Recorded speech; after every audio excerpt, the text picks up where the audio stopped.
नमस्कार। हिंदी साधन चैनल में सभी का एक बार फिर से हार्दिक स्वागत है। इस वीडियो में हिंदी साहित्य के प्रश्नोत्तरी का रिवीजन हम करेंगे ताकि आपके आने वाले एग्ज़ाम के लिए यह वीडियो ज़्यादा लाभदायक सिद्ध हो सके। तो आइए बिना देर किए हुए शुरू करते हैं प्रश्नों के क्रम को। प्रश्न है, कला और बूढ़ा चांद किसकी रचना है? तो ये जो रचना है ये सुमित्रा नंदन पंत की रचना है। अगला प्रश्न है, कभी कुछ ऐसी तान सुनाओ जिसे उथल पुथल मच जाए, एक हिलोरे इधर से आए, एक हिलोरे उधर से आए। इन पंक्तियों के रचयिता कौन है? तो इन पंक्तियों के रचयिता बालकृष्ण शर्मा नवीन है। अगला प्रश्न है, कवि समय का सर्वप्रथम सम्यक निरूपण किस आचार्य ने किया? तो राजशेखर ने सर्वप्रथम कवि समय का सम्यक निरूपण किया। अगला प्रश्न है, कविकुल कल्पतरु किसकी रचना है? तो यह रचना चिंतामणि की है। ऑप्शनल वाला क्वेश्चन नहीं है, सिर्फ और सिर्फ करेक्ट आंसर को ही इसमें दिखाया गया है। तो आप सही उत्तर को देखते हुए पढ़ते जाएं। अगला प्रश्न है, कविता के क्षेत्र में आधुनिक मीरा किसे कहा गया है? तो महादेवी वर्मा को आधुनिक मीरा कहा गया है। प्रश्न है, कविता क्या है? शीर्षक निबंध किसका है? तो यह रामचंद्र शुक्ल का निबंध है। कविता क्या है? चिंतामणि भाग 1 में संकलित निबंध है। अगला प्रश्न है, कविता में सामाजिक यथार्थवाद के नाम पर कौन सा आंदोलन चलाया गया? तो प्रगतिवादी आंदोलन चलाया गया था यथार्थवादी के नाम पर। अगला प्रश्न है, कवितावली के रचयिता कौन है? तो कवितावली के रचयिता तुलसीदास हैं। प्रश्न है, कवि वचन सुधा कहाँ से प्रकाशित हुआ? तो कवि वचन सुधा काशी से प्रकाशित हुआ। अगला प्रश्न है, कवि वचन सुधा पत्रिका का प्रकाशन किस साहित्यकार ने आरंभ किया? तो भारतेंदु हरिश्चंद्र ने कवि वचन सुधा पत्रिका का प्रकाशन आरंभ किया। अगला प्रश्न है, कवि वचन सुधा में प्रकाशित यह प्रतिज्ञा पत्र हम लोग आज के दिन से कोई विलायती कपड़ा नहीं पहनेंगे किस रचनाकार का है? तो ऐसा कहा था भारतेंदु हरिश्चंद्र ने। अगला प्रश्न है, कहानी पत्रिका का प्रकाशन कब हुआ? तो कहानी पत्रिका का प्रकाशन सन 1955 ईस्वी में हुआ। अगला प्रश्न है, कहानीकार अमृत राय किस प्रसिद्ध कथाकार के सुपुत्र थे? तो अमृत राय ये प्रेमचंद्र के सुपुत्र थे। प्रश्न है, कहानी नई कहानी पुस्तक का लेखक कौन है? तो कहानी नई कहानी पुस्तक का लेखक है नामवर सिंह। अगला प्रश्न है, कहानी संग्रह इंद्रजाल किस लेखक का है? तो इंद्रजाल जयशंकर प्रसाद का यह कहानी संग्रह है। अगला प्रश्न है, काका कालेलकर का पूरा नाम क्या था? तो काका कालेलकर का पूरा नाम दत्तात्रेय बालकृष्ण कालेलकर था। अगला प्रश्न है, काका कालेलकर के द्वारा लिखित जीवनी ग्रंथ कौन सा है? तो इनके द्वारा लिखित जीवनी ग्रंथ है बापू की झांकियाँ। अगला प्रश्न है, काका कालेलकर के द्वारा संपादित पत्र संकलन कौन सा है? तो बापू के पत्र इनके द्वारा संपादित पत्र संकलन है।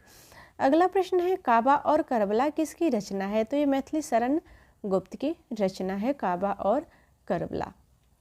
अगला प्रश्न है, कालिदास के जीवन पर आधारित नाटक कौन सा है? तो आषाढ़ का एक दिन कालिदास के जीवन पर आधारित नाटक है। अगला प्रश्न है, काव्य की रीति शिखतो सुकवि सौ यह पंक्ति किस कवि की है? तो ये जो पंक्ति है ये भिखारीदास की पंक्ति है।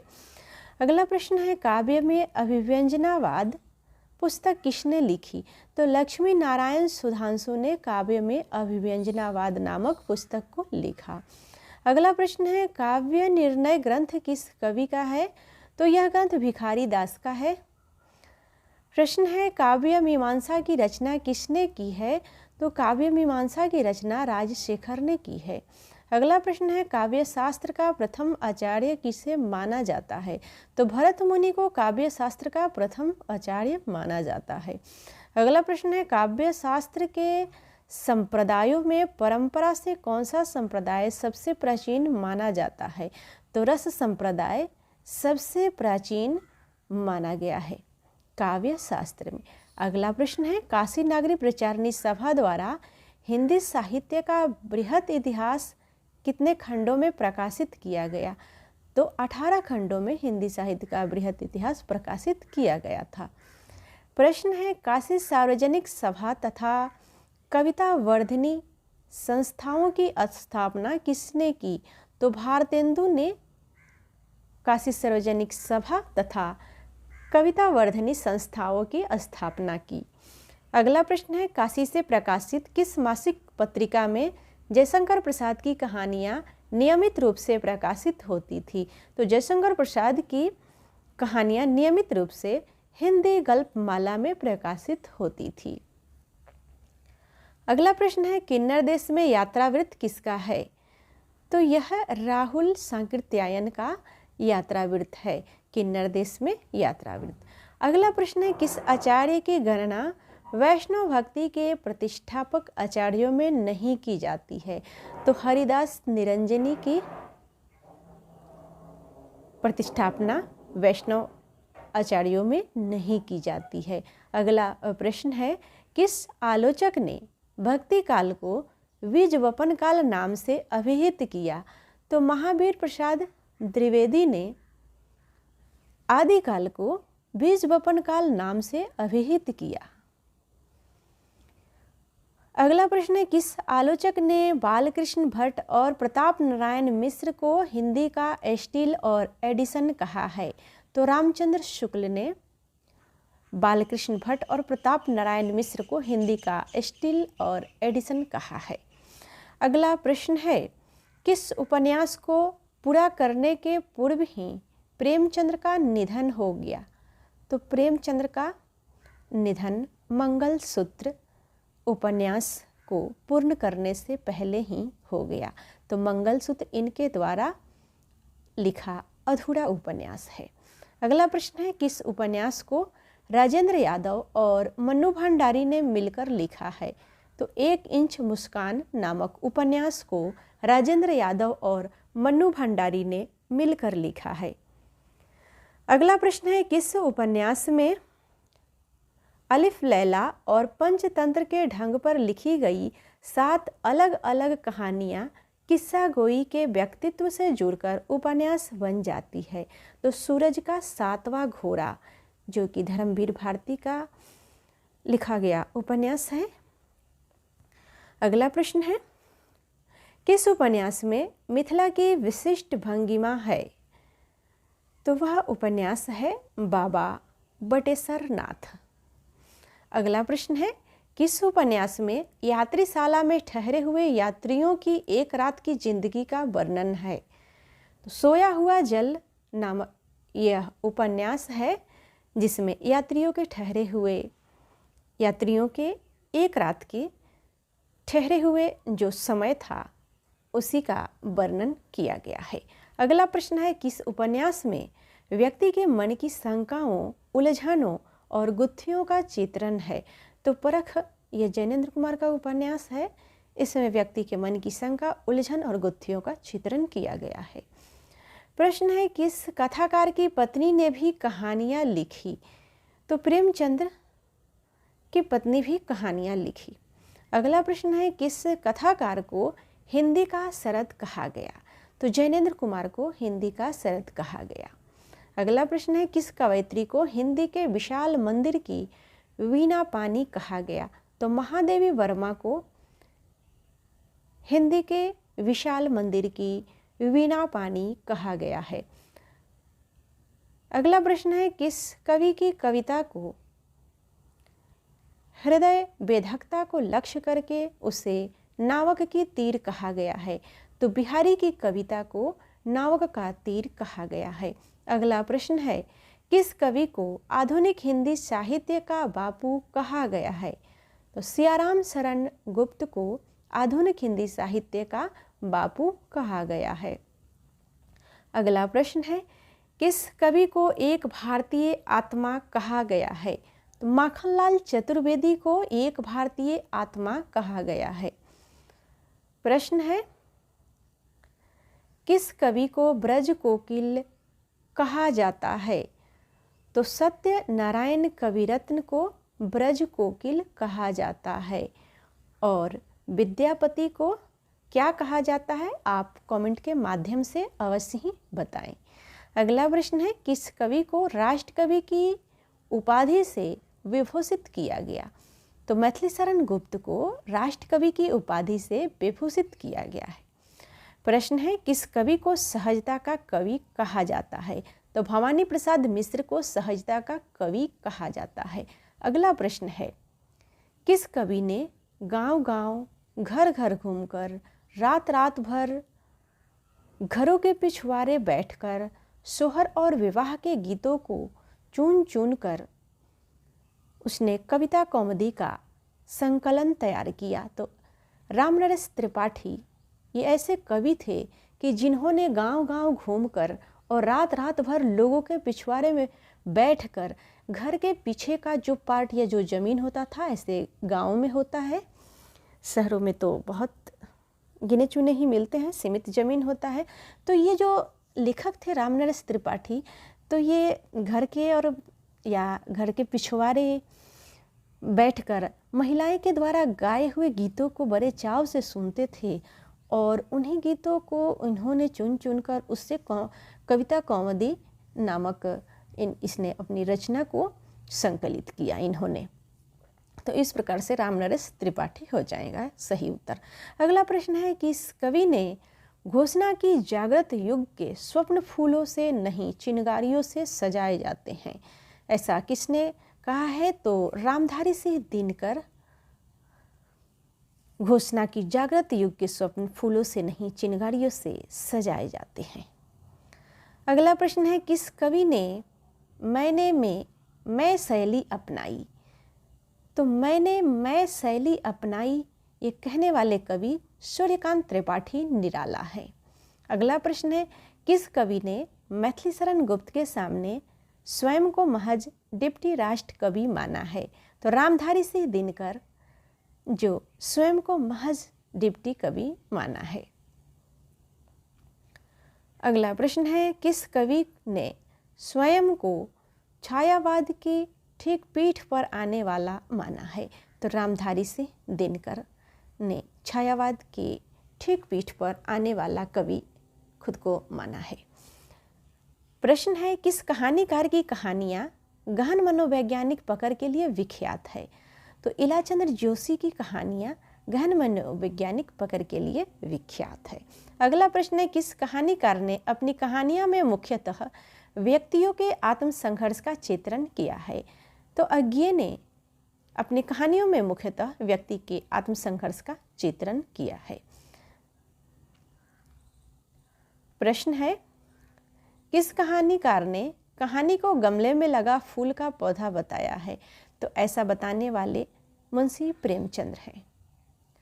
अगला प्रश्न है, किस काल की कहानियाँ मध्यकालीन प्रेम कथाओं, लोक कथाओं तथा स्वप्न कथाओं पर आधारित थी? तो प्रेमचंद्र पूर्व। यह इनके पूर्व की कहानियाँ मध्यकालीन प्रेम कथाओं, लोक कथाओं और स्वप्न कथाओं पर आधारित थी। प्रश्न है, किस काव्य को चंपू काव्य कहा जाता है? तो चिप काव्य भी कहा गया है। तो चिप काव्य अधम काव्य को कहा गया है। अगला प्रश्न है, किस काव्य धारा के अंतर्गत मूर्ति पूजा और अवतारवाद का विरोध किया गया है? तो संत काव्य धारा के अंतर्गत मूर्ति पूजा और अवतारवाद का विरोध किया गया है। अगला प्रश्न है, किस कृति से आत्मकथा विधा का आरंभ माना जाता है?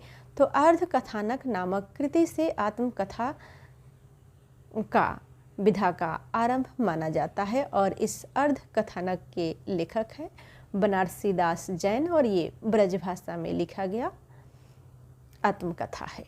अगला प्रश्न है, किस दौर की कविता ने अंबर के स्थान पर धरती की बात पर बल दिया है? तो प्रगतिवाद दौर के कवियों ने अंबर के स्थान पर धरती की बात पर बल दिया है। अगला प्रश्न है, किस नाटककार ने नाटकों की पहली बार रोमानियत के घेरे से बाहर निकालकर आधुनिकता बोध के साथ जोड़ा है? तो उपेंद्र नाथ अश्क ने नाटक को रोमानियत के घेरे से बाहर निकालकर आधुनिकता बोध के साथ जोड़ा। प्रश्न है, किस निबंध रचना में कर्जन ने भारत विरोधी कारनामों पर व्यंग्यात्मक शैली में प्रहार किया है? तो शिव शंभू के चिट्ठे में कर्जन ने भारत विरोधी कारनामों पर व्यंग्यात्मक शैली में प्रहार किया है। अगला प्रश्न है, किस निबंध संग्रह में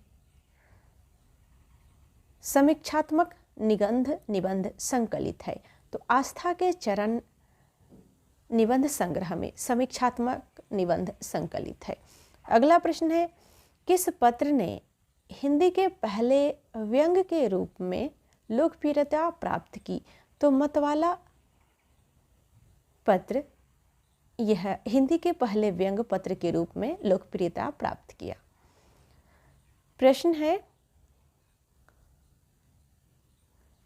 किस पत्रिका के एकांकी नाटक विशेषांक ने एकांकी लेखन को विवादास्पद बना दिया? तो हंस पत्रिका ने एकांकी नाटक विशेषांक को एकांकी का विवादास्पद बना दिया। अगला प्रश्न है, किस पत्रिका ने हिंदी कहानी के प्रचार प्रसार में महत्वपूर्ण भूमिका निभाई? तो सरस्वती पत्रिका ने हिंदी के प्रचार प्रसार में महत्वपूर्ण भूमिका निभाई।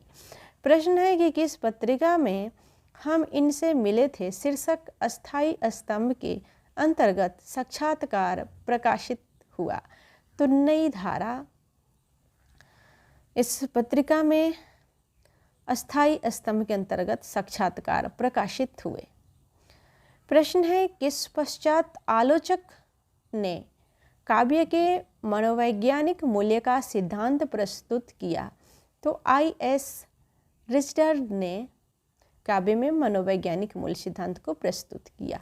प्रश्न है कि किससे रचना काल को परतंत्र भारत का वास्तविक वैतालिक कहा गया? तो रामधारी सिंह दिनकर की रचना को परतंत्र भारत का वास्तविक वैतालिक कहा गया है। अगला प्रश्न है, किस रामायण को आदि काव्य मानकर रामकथा के मूल स्रोत के रूप में स्वीकार किया जाता है?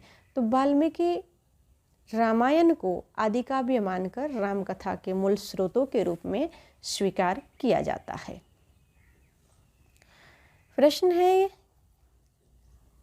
किस रूसी साहित्यकार ने रिपोर्ताज विधा का प्रचार प्रसार किया?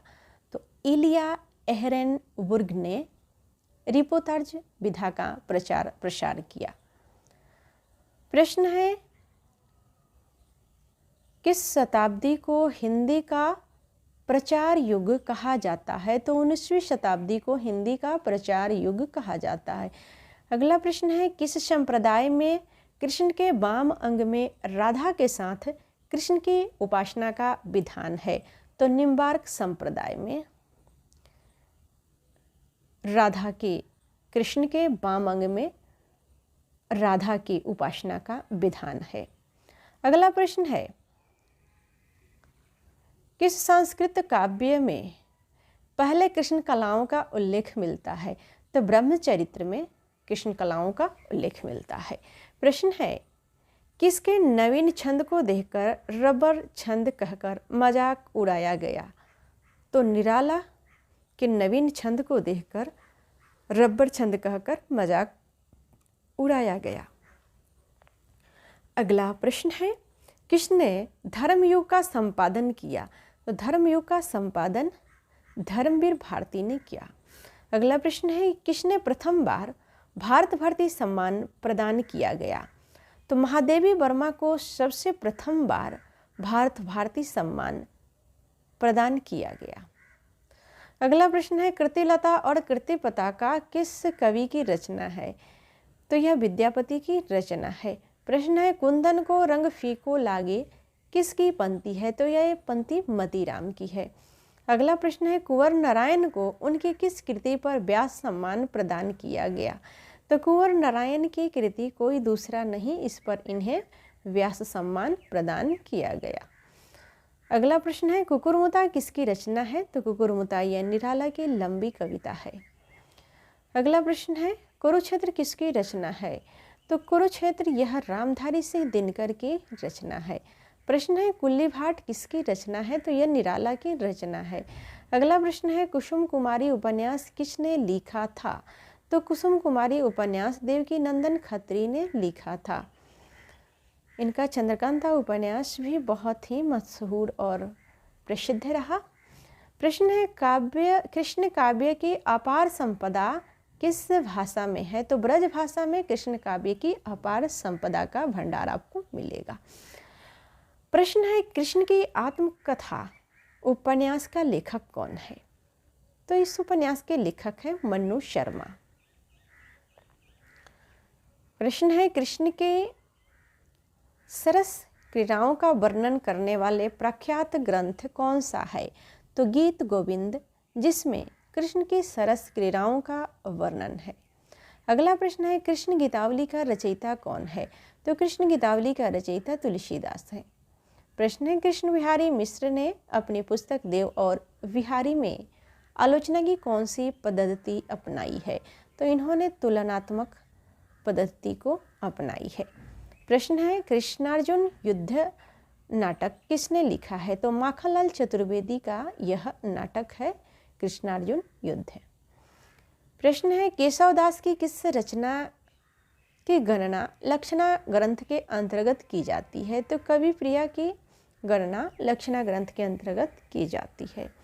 अगला प्रश्न है केशव कही न जाई का कहिए पंक्ति किस कवि की है? तो यह जो पंक्ति है यह तुलसीदास की है। प्रश्न है कैदी और कोकिला रचना किस रचनाकार की है? तो यह जो रचना है माखनलाल चतुर्वेदी की है, कैदी और कोकिला। अगला प्रश्न है कोठरी की बात कहानी किसकी है? तो ये अज्ञेय की कहानी है। अगला प्रश्न है कोणार्क नाटक किस लेखक का लिखा हुआ है? तो जगदीश चंद्र माथुर का लिखा गया नाटक कोणार्क है।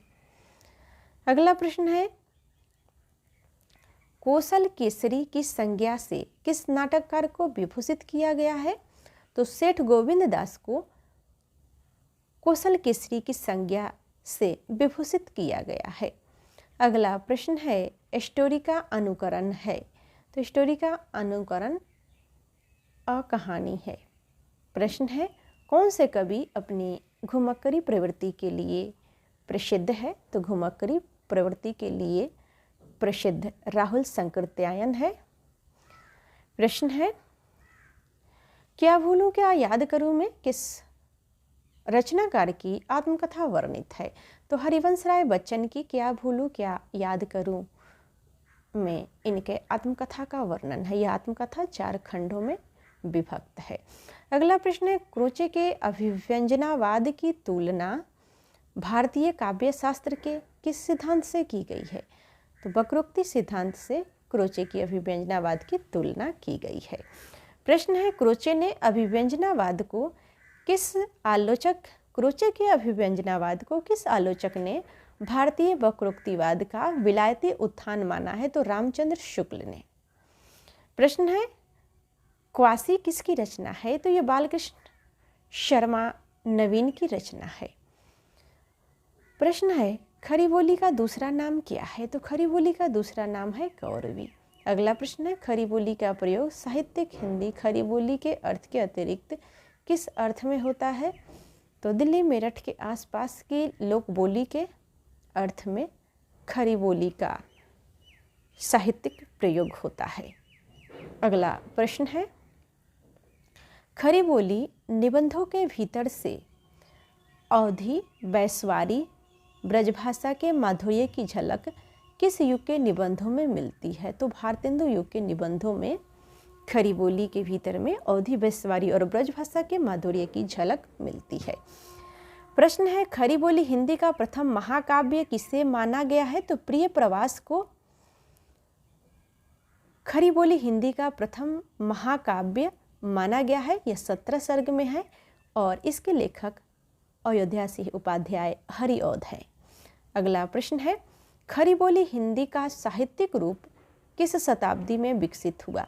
तो 19वीं शताब्दी में खरी बोली हिंदी का साहित्यिक रूप विकसित हुआ।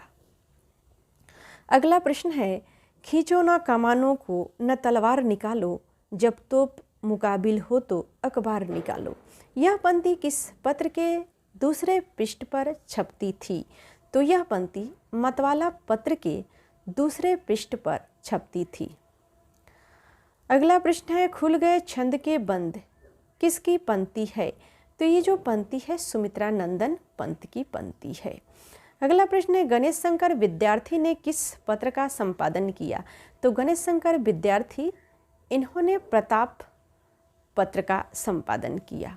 अगला प्रश्न है, गली आगे मुड़ती है उपन्यास किस लेखक का है? तो शिव प्रसाद सिंह का यह उपन्यास है गली आगे मुड़ती है। अगला प्रश्न है, गांधी पंचसती का रचयिता कौन है? तो भवानी प्रसाद मिश्र गांधी पंचसती के रचयिता हैं। अगला प्रश्न है, गांधी जी के द्वारा किस पत्र का नाम हरिजन रखा गया? तो हिंदी नवजीवन पत्र का नाम रखा गया गांधी जी के द्वारा।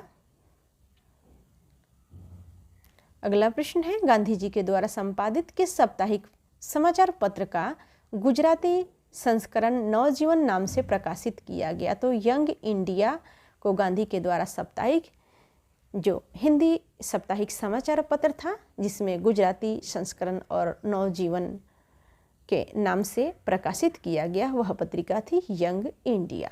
अगला प्रश्न है, गांधी जी ने हिंदी, अंग्रेजी, तमिल, गुजराती इन 4 भाषाओं में से किस साप्ताहिक पत्र का प्रकाशन शुरू किया? तो इन्होंने इंडियन ओपिनियन पत्र का प्रकाशन शुरू किया। प्रश्न है, गारसा दत्तासी ने इस्तवार दला लित एतुर एंदुई हिंदुस्तानी ग्रंथ की रचना किस भाषा में की?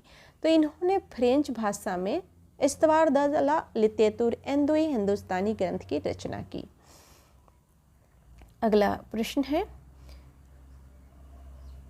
गिरा अर्थ जल बीची सम कहियत भिन्न न भिन्न किस पंक्ति की या किस कवि की ये पंक्ति है? तो ये जो पंक्ति है यह तुलसीदास की पंक्ति है।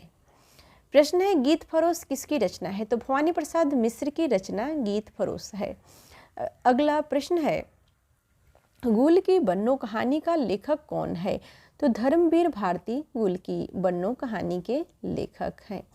प्रश्न है, गेय पदों की रचना कौन सी है? तो गेय पदों की रचना सूरसागर है। अगला प्रश्न है, गेहूं और गुलाब निबंध किस लेखक का है? तो रामवृक्ष बेनीपुरी का गेहूं और गुलाब निबंध है। अगला प्रश्न है, गोद और अंतिम आकांक्षा उपन्यास के लेखक कौन है? तो गोद और अंतिम आकांक्षा उपन्यास के लेखक है सियाराम शरण गुप्त। प्रश्न है, गोपाल राम गहमनी का उपन्यास अद्भुत लाश किस तरह का उपन्यास है? तो ये जासूसी उपन्यास है। प्रश्न है, घासीराम कोतावाल तथा हल्ला बोल नाटकों का लेखक कौन है? तो विजय तेंदुलकर इन नाटकों के लेखक हैं। प्रश्न है, चंदायन किस लेखक की रचना है? तो चंदायन ये मुल्ला दाऊद की रचना है। प्रश्न है, चंद्र शर्मा गुलेरी का जन्म कब हुआ था? तो गुलेरी जी का जन्म 7 जुलाई 1883 को हुआ था।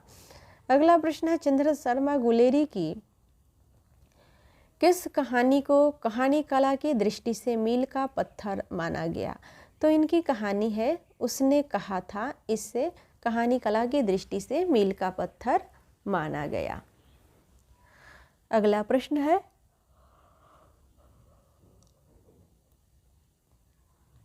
चंद्रधर शर्मा गुलेरी ने आलोचना पर आधारित कौन सा पत्र जयपुर से निकाला? तो इन्होंने समालोचक नामक पत्र जयपुर से निकाला। प्रश्न है, चंद्र शर्मा गुलेरी ने किस पत्र का संपादन किया? तो इन्होंने समालोचन पत्र का संपादन किया। अगला प्रश्न है, चंद्रधर शर्मा गुलेरी ने कुल कितनी कहानियां लिखी? तो इन्होंने कुल 3 कहानियां लिखी। अगला प्रश्न है, चर्चित निबंध होली की ठिठोली का अप्रैल फूल किसने लिखा है? तो चंद्रधर शर्मा गुलेरी ने लिखा है। अगला प्रश्न है, चलती चक्की, चंडू खाने की गप तथा रंगरूटों की फौज ये किस पत्र के अस्थाई स्तंभ थे? तो ये मतवाला पत्र के अस्थाई स्तंभ थे। प्रश्न है चांद का मुंह टेढ़ा काव्य संग्रह किसका है? तो यह काव्य संग्रह गजानन माधव मुक्ति बोध का है। अगला प्रश्न है चित्र तुरंग न्याय पर किस आचार्य का सिद्धांत आधारित था? तो शंकुक का सिद्धांत इस पर आधारित था। अगला प्रश्न है चीरों पर चांदनी किस विधा की रचना है? तो यह यात्रा वृत्त की रचना है। प्रश्न है चीरों पर चांदनी निर्मल वर्मा का है। अगला प्रश्न है चुभते चौपदे तथा चोखे चौपदे किस कवि की काव्य कृति है? तो यह काव्य कृति अयोध्या सिंह उपाध्याय हरिऔध की है। प्रश्न है 84 वैष्णव की वार्ता का लेखक कौन है? तो गोकुलनाथ 84 वैष्णव की वार्ता के लेखक हैं। प्रश्न है छंदोमंजरी ग्रंथ के प्रणेता कौन है? तो रंगदास ये छंदोमंजरी ग्रंथ के प्रणेता है। गंगादास, क्षमा करें, गंगादास छंदोमंजरी ग्रंथ के प्रणेता है। अगला प्रश्न है छत्रप्रकाश किसकी रचना है? तो लाल कवि की रचना है छत्रप्रकाश। प्रश्न है छायावाद के उपादानों को लेकर किस कवि ने श्री शारदा पत्रिका में लेखमाला लिखी? तो मुकुटधर पांडे ने श्री शारदा पत्रिका में लेखमाला लिखी थी। अगला प्रश्न है छायावाद के प्रसिद्ध 4 स्तंभों में किसकी गणना नहीं की जाती है? तो रामकुमार वर्मा की गणना नहीं की जाती है। छायावाद के 4 स्तंभ में है जयशंकर प्रसाद, सूर्यकांत त्रिपाठी निराला, सुमित्रा नंदन पंत और महादेवी वर्मा। अगला प्रश्न है छायावाद के लिए रामचंद्र शुक्ल ने किस शब्द का प्रयोग किया है? तो इन्होंने मधुचर्या शब्द का प्रयोग किया है छायावाद के लिए। प्रश्न है छायावाद पर पंत जी द्वारा लिखी गई आलोचनात्मक पुस्तक कौन सी है? तो छायावाद पुनः मूल्यांकन। प्रश्न है छायावाद स्थूल के प्रति सूक्ष्म का विद्रोह है, यह धारणा किसका है? तो यह धारणा डॉक्टर नगेंद्र का है। अगला प्रश्न है जंजीरें और दीवार पुस्तक का रचनाकार कौन है? तो जंजीरें और दीवार पुस्तक के रचनाकार रामवृक्ष बेनीपुरी है। अगला प्रश्न है जगदीश चंद्र माथुर के किस एकांकी में एक बुद्धिजीवी कलाकार के सपनों की कथा वर्णित है? तो ओ मेरे सपने, इसमें एक बुद्धिजीवी कलाकार के सपनों की गाथा वर्णित है और जगदीश चंद्र माथुर का ये एकांकी है। प्रश्न है जय अमरनाथ यात्रावृत्त के लेखक कौन है? तो यशपाल जैन इस यात्रावृत्त के लेखक हैं। प्रश्न है जय मयंक जस चंद्रिका की रचना किस कवि ने की? तो मधुकर कवि ने जय मयंक जस चंद्रिका की रचना की। प्रश्न है जयत जयत घुमक्कर पंथा और चरते भिक्कवे किस रचनाकार का उद्घोष और मूल मंत्र बना? तो राहुल शंकरत्यायन का ये उद्घोष और मूल मंत्र बना।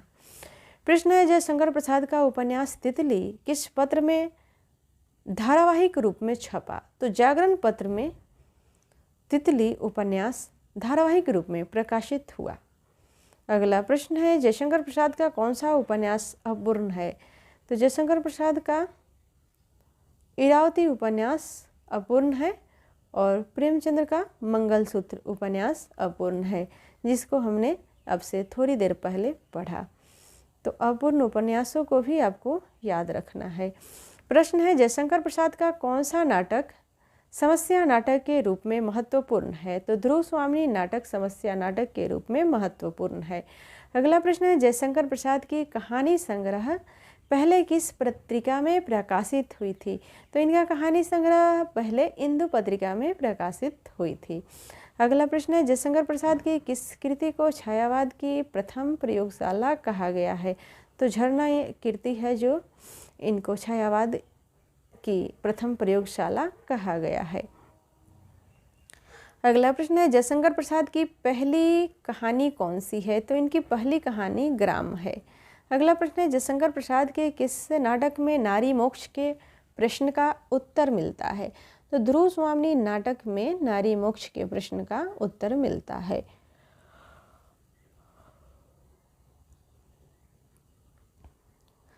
अगला प्रश्न है जयशंकर प्रसाद ने किस छायावाद के प्रथम प्रवर्तक की संज्ञा दी?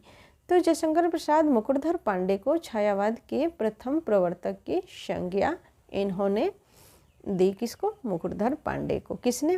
तो जयशंकर प्रसाद ने। प्रश्न है जवाहर भाई उनकी आत्मीयता और सहृदयता पुस्तक किस लेखक ने लिखी? तो यह पुस्तक राय कृष्ण दास ने लिखी। प्रश्न है जहाज का पंछी उपन्यास किसने लिखा है? तो इलाचंद्र जोशी ने जहाज का पंछी नामक उपन्यास लिखा है। अगला प्रश्न है जाके प्रिय न राम वैदेही पंक्ति तुलसीदास की किस रचना से उद्धृत है? तो यह विनय पत्रिका से उद्धृत है। प्रश्न है जानकी हरण का रचयिता कौन है? तो जानकी हरण का रचयिता कुमारदास है। अगला प्रश्न है जासूसी उपन्यास का प्रवर्तन किसने किया था? गोपाल राम गहमनी ने जासूसी उपन्यासों का प्रवर्तन किया था। अगला प्रश्न है जिंदगी और जोक कहानी के लेखक कौन है? तो अमरकांत जिंदगी और जोक कहानी के लेखक हैं। प्रश्न है जिंदगी नामा और हम हसमत उपन्यास की रचना किसने की? तो इन दोनों उपन्यास की रचना कृष्णा शोवती ने की। अगला प्रश्न है जिसके हाथ जिया। तो जिनके हाथ जिया एक किस लेखक की रचना है? तो अमृतलाल नागर की यह रचना है। प्रश्न है जिस नूतन काव्य धारा को मुकुटधर पांडे ने छायावाद कहा, आचार्य रामचंद्र शुक्ल ने उसे क्या नाम दिया? तो आचार्य रामचंद्र शुक्ल ने उसे स्वच्छंदतावाद नाम दिया। प्रश्न है जीवनी पुस्तक आवारा मसीहा के लेखक कौन है? तो विष्णु प्रभाकर आवारा मसीहा के लेखक हैं। इन्होंने शरद चंद्र के जीवन पर इस पुस्तक को लिखा था और इसे लिखने में उन्हें 14 वर्ष का समय लगा था। अगला प्रश्न है जीवनी साहित्य का प्रारंभ किस युग से हुआ? तो जीवनी साहित्य का प्रारंभ भारतेंदु काल से हुआ। अगला प्रश्न है जुलूस उपन्यास के लेखक कौन है? तो जुलूस उपन्यास के लेखक जो है वे फणीश्वरनाथ रेणु है। अगला प्रश्न है जूही की कली किसकी रचना है? तो जूही की कली सूर्यकांत त्रिपाठी निराला की रचना है। प्रश्न है जैन साहित्य की रास परंपरा के प्रथम ग्रंथ भारतेश्वर बाहुबली रास का रचनाकार कौन है? तो शालिभद्र सूरी भारतेश्वर बाहुबली रास के रचनाकार हैं। प्रश्न है जयनेंद्र कुमार का परख उपन्यास कब प्रकाशित हुआ? तो इनका परख उपन्यास सन 1929 में प्रकाशित हुआ। अगला प्रश्न है जयनेंद्र कुमार का प्रारंभिक नाम क्या था? तो इनका प्रारंभिक नाम आनंदी लाल था। प्रश्न है जैसे उड़ी जहाज को पंछी पुनी जहाज पे आवे यह किसकी पंक्ति है? तो ये जो पंक्ति है ये सूरदास की पंक्ति है। प्रश्न है जॉर्ज पंचम की नाग कहानी के लेखक कौन है? तो कमलेश्वर जॉर्ज पंचम कहानी के लेखक हैं। अगला प्रश्न है झूठा सच उपन्यास का लेखक कौन है? तो झूठा सच उपन्यास का लेखक यशपाल है। प्रश्न है ठुमरी कहानी संग्रह के लेखक कौन है? तो फणीश्वरनाथ रेणु ठुमरी कहानी संग्रह के लेखक हैं। अगला प्रश्न है ठेठ हिंदी का ठाठ उपन्यास के लेखक कौन है? तो अयोध्या सिंह उपाध्याय हरिऔध ठेठ हिंदी का ठाठ उपन्यास के लेखक हैं। प्रश्न है डाची कहानी का लेखक कौन है? तो डाची कहानी का लेखक उपेंद्र नाथ अस्क हैं। अगला प्रश्न है डिप्टी कलेक्टरी कहानी के लेखक कौन है? तो अमरकांत डिप्टी कलेक्टरी नामक कहानी के लेखक हैं। प्रश्न है डॉक्टर नागेंद्र ने हिंदी कहानी का आरंभ किस एकांकी से माना है? तो उन्होंने हिंदी एकांकी का आरंभ एक घूट नामक एकांकी से माना है। किसने? डॉक्टर नागेंद्र ने। और एक घूट ये किसका एकांकी है? रामकुमार वर्मा का है। प्रश्न है रामकुमार वर्मा ने आदिकाल का नामकरण किस रूप में किया? तो रामकुमार वर्मा ने आदिकाल का नामकरण संधिकाल और चारणकाल नाम से किया। प्रश्न है डॉक्टर विद्यानिवास मिश्र को किस वर्ष उत्तर प्रदेश संस्थान के भारत भारती सम्मान से अलंकृत किया गया? तो 1997 में इसे भारत इन्हें भारत भारती सम्मान से अलंकृत किया गया। किन्हें? तो डॉक्टर विद्यानिवास मिश्र जी को। अगला प्रश्न है डॉक्टर नाटक किसका है? तो विष्णु प्रभाकर का नाटक है यह। अगला प्रश्न है ढाई घर उपन्यास किस लेखक का है? तो गिरजा कुमार गिरिराज किशोर का यह उपन्यास है ढाई घर। प्रश्न है ढोला मारूड़ा दुहा के रचयिता कौन है? तो ढोला मारूड़ा दुहा के रचयिता कलोल कवि हैं।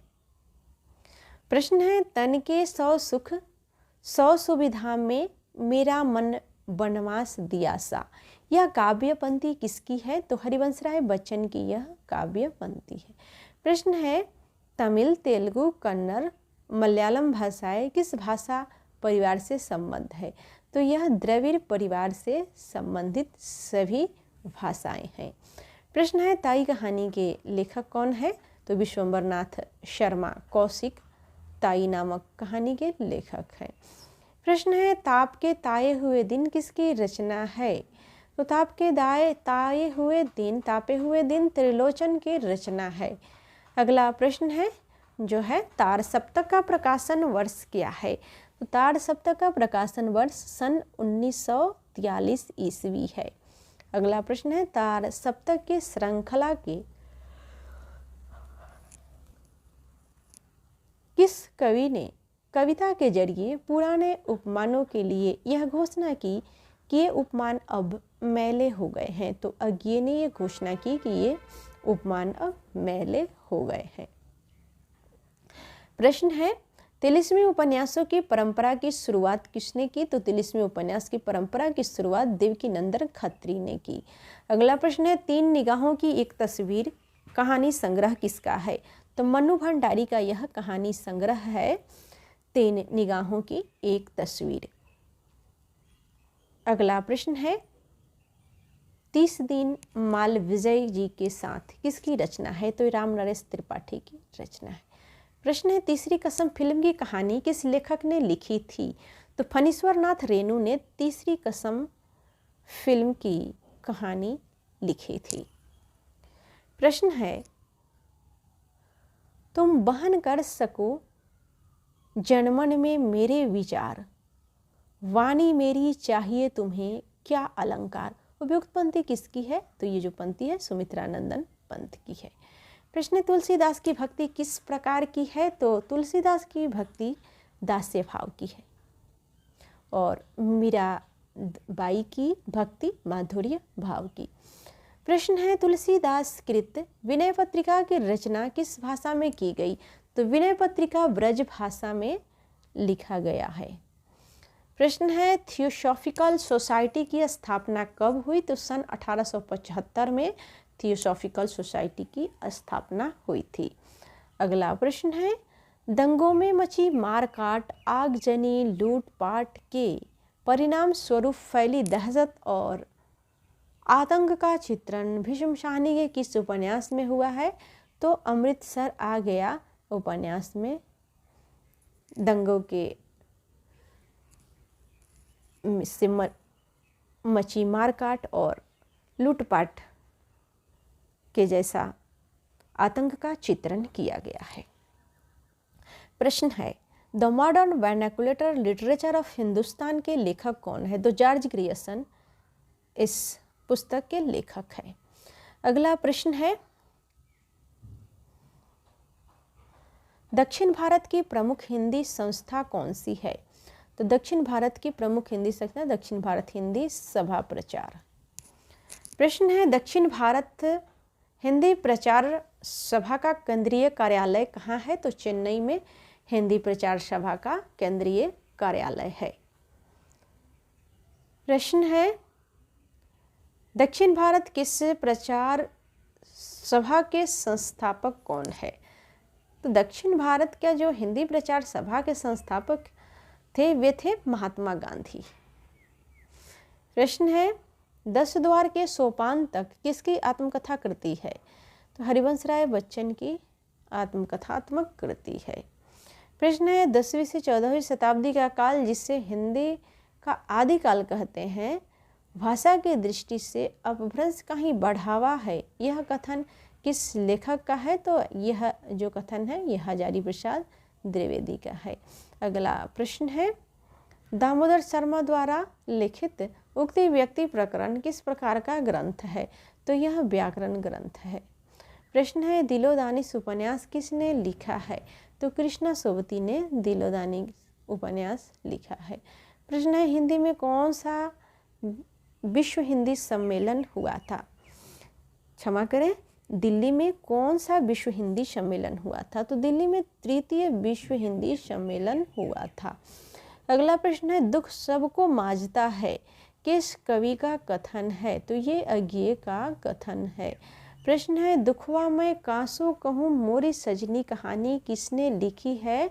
तो इस कहानी को चतुर्सेन शास्त्री ने लिखी है। किस कहानी को? दुखवा मैं कासो कहूँ मोरी सजनी। प्रश्न है, दुल्हिन गावहूँ मंगल चार, यह पद किसके द्वारा रचित है? तो ये पद जो है ये कबीरदास के द्वारा रचित है। अगला प्रश्न है, दुलाई वाली कहानी किस लेखिका की लिखी हुई कहानी है? तो ये बंग महिला की द्वारा लिखी कहानी है दुलाई वाली। प्रश्न है, दूसरा सप्तक किस वर्ष प्रकाशित हुआ? तो दूसरा सप्तक सन 1951 में प्रकाशित हुआ और पहला सप्तक सन 1943 में। प्रश्न है, दूसरी परंपरा की खोज पुस्तक के लेखक कौन है? तो इस पुस्तक के लेखक नामवर सिंह है। प्रश्न है, देखन में छोटे लागे घाव भरे गंभीर, उक्त पंक्ति को किस कवि की रचनाओं ने चरितार्थ किया है? तो बिहारी की। प्रश्न है, देवकीनंदन खत्री का उपन्यास चंद्रकांता किस श्रेणी का उपन्यास है? तो ये जो है उपन्यास ये 43वीं उपन्यास है। प्रश्न है, देवकीनंदन खत्री का चंद्रकांता संतति उपन्यास कितने भागों में प्रकाशित है? तो यह उपन्यास 24 भागों में प्रकाशित है। देवनागरी लिपि में हिंदी के अतिरिक्त और कौन सी भाषा लिखी जाती है? तो देवनागरी लिपि में हिंदी के अतिरिक्त और मराठी भाषा लिखी जाती है। प्रश्न है, देवराज ने अपने किस उपन्यास में दार्शनिक आधार पर धर्म और नैतिकता की बात उठाई है? तो इसमें जय की डायरी में नामक जो देवराज का उपन्यास है जिसमें दार्शनिकता के आधार पर धर्म और नैतिकता की बात उठाई गई है।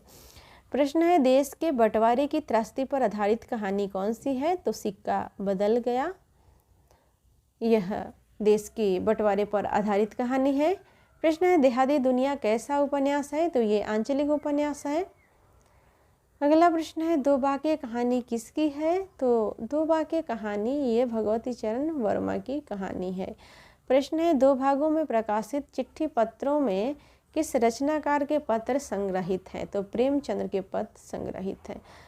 अगला प्रश्न है, धरती अब भी घूम रही है कहानी के लेखक कौन है?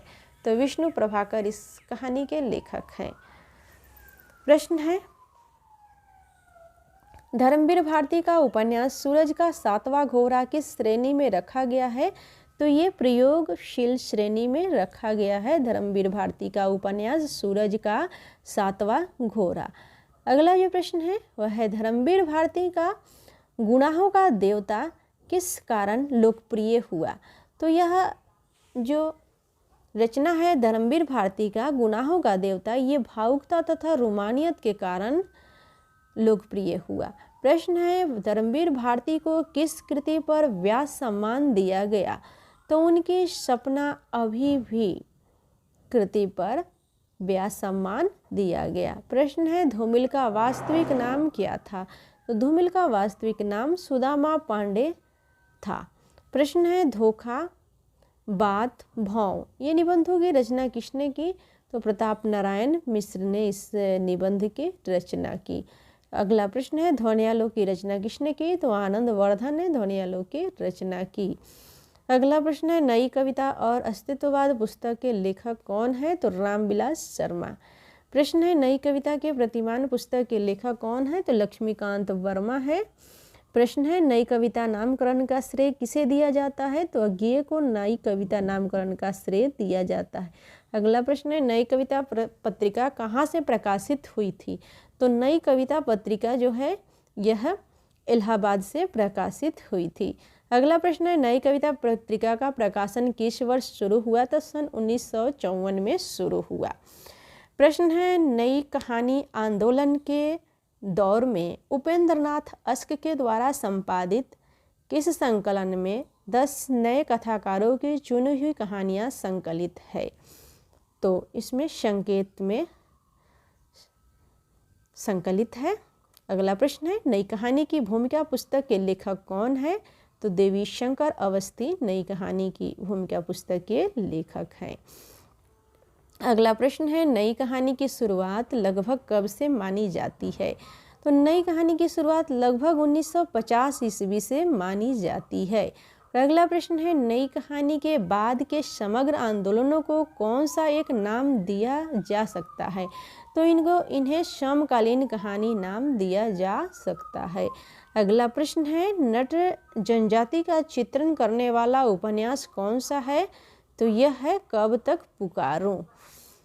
अगला प्रश्न है नमक का दरोगा कहानी के लेखक कौन है? तो नमक का दरोगा कहानी के लेखक प्रेमचंद्र है। अगला प्रश्न है नरेश मेहता को उनकी किस कृति पर भारतीय ज्ञानपीठ पुरस्कार मिला? तो उनके संपूर्ण साहित्य पर उनको भारतीय ज्ञानपीठ पुरस्कार मिला था। अगला प्रश्न है नल दमयंती स्वयंवर नाटक किसकी रचना है? तो ये बालकृष्ण भट्ट का नाटक है। अगला प्रश्न है नलिन विलोचन शर्मा तथा केसरी कुमार किस वाद से संबंध है? तो ये नकेनवाद से संबंध है। प्रश्न है नाखून क्यों बढ़ते हैं निबंध किसका है? तो नाखून क्यों बढ़ते हैं निबंध यह हजारी प्रसाद द्विवेदी के द्वारा रचा गया निबंध है। अगला प्रश्न है नागरिक प्रचारणी सभा की स्थापना कब हुई? तो नागरिक प्रचारणी सभा की स्थापना 1893 ईस्वी में हुई। प्रश्न है नागार्जुन के उपन्यासों में किस जिले का राजनीतिक सांस्कृतिक चित्रण उपलब्ध है? तो दरभंगा और पूर्णिया जिले के राजनीतिक और सांस्कृतिक चित्रण उपलब्ध है। प्रश्न है नाटकों में पर्दे के पीछे से दी जाने वाली सूचना को क्या कहा जाता है? तो पर्दे से के पीछे से दी जाने वाली सूचना को चूलिका कहा जाता है। तो आज के इस प्रश्न में इतना ही। मिलते हैं अगले वीडियो में। तब तक वीडियो देखने के लिए सभी को बहुत बहुत धन्यवाद। और इन प्रश्नों का आपको दोबारा भी रिवीजन जरूर कर लेना चाहिए ताकि प्रश्न आपको अच्छे से याद हो जाए, क्योंकि ये जो जितने भी प्रश्न हैं ये सभी के सभी इसमें कोई ऑप्शन नहीं दिया है, तो आपको याद करने में बहुत ही आसानी होगी। इसीलिए ध्यान से एक बार इस वीडियो को दोबारा ज़रूर देखें अपने एग्ज़ाम देने से पहले। वीडियो देखने के लिए सभी को बहुत बहुत धन्यवाद।